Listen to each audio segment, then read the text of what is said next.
पावसाळ्यात आपण बरेचदा ऐकतो की ही बिल्डिंग कोसळली किंवा हे अपार्टमेंटमधले सगळे फ्लॅट पडले, असं जी बातमी आपण बरेचदा ऐकतो. मग असा प्रश्न येतो लोकांना की अरे ती बिल्डिंग कोसळली तर मग ते जे राहिलेले लोक आहेत राहत असतील त्या लोकांचं काय? मग त्यांना त्यांचं इतकी लोकं राहतात तर त्यांना त्यांचा मालकी हक्क मिळणार का? किंवा मग त्यांना फ्लॅटच पडलेत मग ते कुठं मालकी हक्क कुठे? परंतु याच्याबाबत असा एक जनरल रूल आहे की जरी तो आता बिल्डिंग कोसळली तर बिल्डिंगमध्ये 10 लोकांचे फ्लॅट्स असतील तर त्या जागेत जितकी लोकं राहत आहेत तर 10 लोकं राहतात तर त्या जागेचे 10 भाग होतील आणि प्रत्येकाला 10 लोकांना त्याचा हिस्सा मिळेल. म्हणजे जरी बिल्डिंग कोसळलेली असेल तरी प्रत्येक ओनरला त्याचा हिस्सा मिळणार. म्हणजे जितके ओनर तितके त्या जमिनीचे भाग केले जातील आणि प्रत्येकाला त्याचा हिस्सा मिळेल. अशा प्रकारे त्याचं वाटप होतं.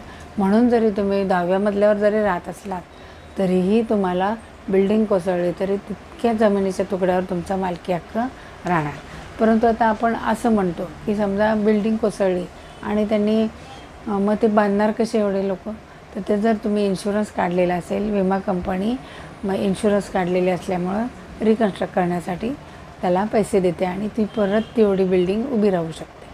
परंतु आता नैसर्गिक आपत्ती येत आहेत आणि बिल्डिंग जुनी होऊन कोसळलेली आहे तर याच्यामध्ये कोणी जबाबदार राहणार नाही, कारण ती कितीतरी वर्ष राहिली आणि नैसर्गिक आपत्ती म्हणजेच भूकंप आहे किंवा हे फ्लड वगैरे आलेले आहेत, नंतर हे पाण्यामुळं अति पावसामुळं झालेले आहेत.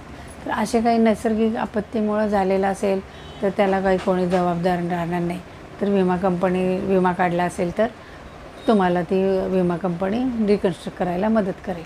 परंतु आता असाही प्रश्न येतो की बिल्डर आहे, नवीनच बिल्डिंग आहे आणि लगेच कधी 6 महिने वर्षात कधी उद्घाटनाच्या वेळेस पण ती बिल्डिंग पडते. मग अशा वेळेला बिल्डर जबाबदार राहील का? तर त्यांना नवीनच बिल्डिंग आहे, त्याच्या टेक्निकली फॉल्टमुळे पडली असेल किंवा त्यांनी जो माल वापरला आहे तो चांगल्या दर्जाचा नसेल म्हणून जर बिल्डिंग पडली असेल तर बिल्डर त्याला जबाबदार राहील आणि त्याच्याकडून ते कॉम्पन्सेशन वसूल केलं जाईल.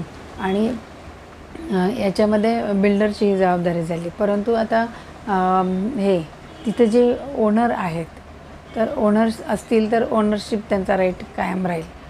परंतु जर त्यातले काही राहणारे लोक भाडे तत्त्वावर राहत असतील तर बिल्डिंग कोसळल्यावर भाडेकरू म्हणून जे लोक राहत असतील त्यांचा राईट टू लीज म्हणजे भाडे तत्त्वाचा जो राईट मिळालेला आहे भाड्याने राहण्याचा तो संपून जाईल आणि जे मालक असतील त्यांचा राईट कायम राहील.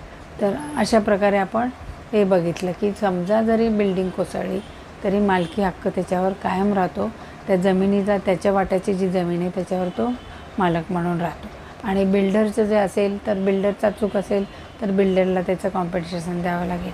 इन्शुरन्स कंपनी असेल तर इन्शुरन्स काढलेला असेल तर इन्शुरन्स कंपनीला त्यांना पैसे द्यावे लागतील आणि ती बिल्डिंग परत उभी राहू शकते.